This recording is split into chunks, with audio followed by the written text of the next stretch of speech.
بخاری و مسلم میں بنی اسرائیل کے ایک قاتل کا واقعہ نقل کیا گیا ہے۔ حضور اکرم صلی اللہ علیہ وآلہ وسلم نے اللہ کے ہاں توبہ کی قبولیت سے متعلق صحابہ اکرام کے سامنے بنی اسرائیل کے ایک قاتل کا نہایت خوبصورت اور ایمان افروز واقعہ بیان فرمایا کہ بنی اسرائیل میں ایک شخص چوری، ڈکیتی اور قتل میں بہت مشہور تھا اور نہایت معمولی بات پر کسی کو قتل کر دیتا تھا۔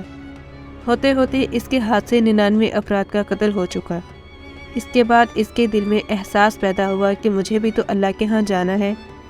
چنانچہ یہ فکر بڑھتا رہا اور لوگوں سے معلومات کرتے ہوئے سرگردہ پھرنے لگا کہ کیا میری توبہ قبول ہو سکتی ہے یا نہیں۔ کسی عالم شخص سے ملاقات کی فکر ہوئی کہ معلوم کیا جائے کہ ایسے شخص کی توبہ قبول ہو سکتی ہے یا نہیں۔ لوگوں نے ایک عابد شخص کے پاس جانے کا مشورہ دیا۔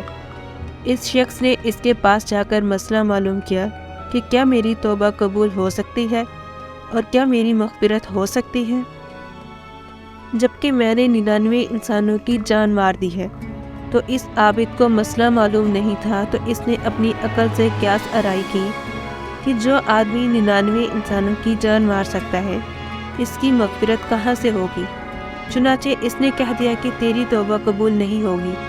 تو اس شخص نے غصہ اور جلال میں آ کر اس کو بھی قتل کر کے 100 پورے کر دیے کہ جب میری توبہ قبول نہیں ہوتی ہے تو لاؤ تجھے بھی ختم کر کے 100 پورے کر دیتا ہوں۔ چنانچہ اس نے 100 پورے کر دیے، مگر اس کے دل میں تردد باقی رہا کہ میری مغفرت کی کوئی شکل ضرور ہوگی۔ اس لیے اس نے لوگوں سے پھر معلومات کا سلسلہ جاری کر دیا کہ روئے زمین میں سب سے بڑا عالم کون ہے، اسے جا کر معلوم کروں گا، وہی صحیح مسئلہ بتا سکتا ہے۔ آخر لوگوں نے اس کو بتلایا کہ فلاں جگہ ایک عالم رہتا ہے، اس سے جا کے معلوم کرو۔ چنانچہ اس نے اس عالم صاحب کے پاس جا کر اپنی زندگی کی کارگزاری سنائی اور 100 آدمیوں کو کس طرح سے قتل کیا ہے سارا کارنامہ سنا کر معلوم کیا کہ اب بتلائیے کہ میری توبہ قبول ہو سکتی ہے یا نہیں۔ کیا اللہ کے ہاں مجھ جیسے گناہ گار کے لیے بھی مغفرت کا کوئی خانہ ہے؟ تو اس عالم صاحب کو چونکہ علم تھا تو اس نے بتلایا کہ تیرے گناہ معاف کرنے میں اللہ کے ہاں کیا رکاوٹ ہے۔ اللہ کی رحمت کا سمندر تجھ جیسے گناہ گاروں کے گناہوں سے بہت بڑا اور بہت وسیع ہے۔ چنانچہ اس عالم صاحب نے مشورہ دیا کہ تم فلاں جگہ سفر کر کے جاؤ، وہاں کچھ اللہ کے بندے رہتے ہیں، ان کا مشغلہ صرف اللہ کی عبادت ہے، ان کے ساتھ مل کر اللہ کی عبادت کرو اور نادم ہو کر اپنے گناہوں کی معافی مانگو، انشاءاللہ تمہاری مغفرت ہو جائے گی۔ جب اس شخص نے آدھا راستہ طے کر لیا تو ملک الموت آ گئے اور اس کی موت ہو گئی۔ اب اس کی روح لے جانے کا مسئلہ کھڑا ہوا۔ آسمانوں سے رحمت کے فرشتے بھی آئے اور عذاب کے فرشتے بھی۔ رحمت کے فرشتے کہنے لگے کہ اس کی روح لے جانے کا حق ہم کو ہے، اس لیے کہ یہ سچے دل سے تائب ہو کر عبادت کے لیے جا رہا ہے۔ اور عذاب کے فرشتے کہنے لگے کہ اس کی روح لے جانے کا حق ہم کو ہے، اس لیے کہ اس شخص نے کبھی کوئی نیک کام نہیں کیا ہے، پوری زندگی معصیت میں گنوا دی ہے۔ اسی دوران آسمانوں سے آدمی کی شکل میں ایک فرشتہ آیا۔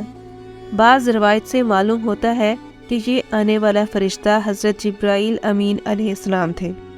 چنانچہ اس فرشتہ نے تشریف لا کر ان دونوں طرح کے فرشتوں کے درمیان یہ فیصلہ کیا کہ دونوں طرف کی مسافت ناپ کر کے دیکھ لو کہ جہاں سے آ رہا ہے وہاں کی مسافت قریب ہے یا جہاں جا رہا ہے وہاں کی مسافت، لہذا جہاں کی مسافت قریب ہو اس شخص کو وہاں والوں میں شمار کر دیا جائے۔ چنانچہ دونوں طرف کی زمین ناپ کر دیکھی گئی تو جہاں جا رہا تھا وہاں کی مسافت جہاں سے آ رہا تھا اس کے مقابل میں صرف ایک بالشت قریب ہے۔ چنانچہ فیصلہ ہوا کہ مقام معصیت سے مقام عبادت صرف ایک بالشت قریب ہے، اس لیے رحمت کے فرشتوں کو اس کی روح لے جانے کا حق ہوگا۔ چنانچہ اللہ کی طرف سے اس کی مغفرت کا اعلان ہو گیا۔ ایک روایت میں آتا ہے کہ قتادہ رضی اللہ عنہ فرماتے ہیں کہ حسن نے فرمایا کہ ہم سے یہ ذکر کیا گیا ہے کہ اس شخص کے پاس جب ملک الموت آیا تو وہ شخص سینے کے بل اس سرزمین کی طرف گھسٹتا گیا۔ حدیث قدسی میں آتا ہے کہ میں اپنے بندے کے ساتھ اس کے گمان کے مطابق ہوتا ہوں، اور وہ مجھے جہاں بھی یاد کرے میں اس کے ساتھ ہوں۔ باخدا اللہ تعالیٰ اپنے بندے کی توبہ اس سے زیادہ خوش ہوتا ہے جتنی خوشی تم میں سے کسی ایسے شخص کو ہوتی ہے جس کا جانور بیابان میں گم ہو کر پھر اسے مل جائے۔ اور جو شخص ایک بالش میری طرف آتا ہے میں ایک ہاتھ اس کے قریب ہو جاتا ہوں، اور جو شخص ایک ہاتھ میرے قریب آتا ہے میں اس کے ایک باغ پھیلائے ہوئے دونوں ہاتھوں کے درمیان کی مسافت قریب ہو جاتا ہوں۔ اور جب وہ میری طرف چل کر آتا ہے تو میں اس کی طرف دوڑ کر آتا ہوں۔ حاصل معلوم ہوا کہ انسان جب بھی سچے دل کے ساتھ توبہ کرے گا تو اللہ تعالیٰ ضرور قبول فرمائیں گے انشاءاللہ۔ یہ واقعہ خصوصاً ان حضرات کے لیے ہے، حوصلہ افزائی اور معاونت کا سبب ہے جو کہ بڑے بڑے گناہ کر کے اب مایوسی کی زندگی گزار رہے ہیں، کیونکہ شیطان انہیں مایوس کرتا ہے۔ بہرحال گناہ گاروں کو شیطان کی باتوں میں آ کر مایوس نہیں ہونا چاہیے، بلکہ اللہ کی رحمت سے اچھی امید رکھ کر سچی توبہ کے ذریعے اپنے آپ کو پاک صاف کر لینا چاہیے۔ اللہ تعالیٰ ہم سب کو عمل کرنے کی توفیق عطا فرمائے، آمین یا رب العالمین۔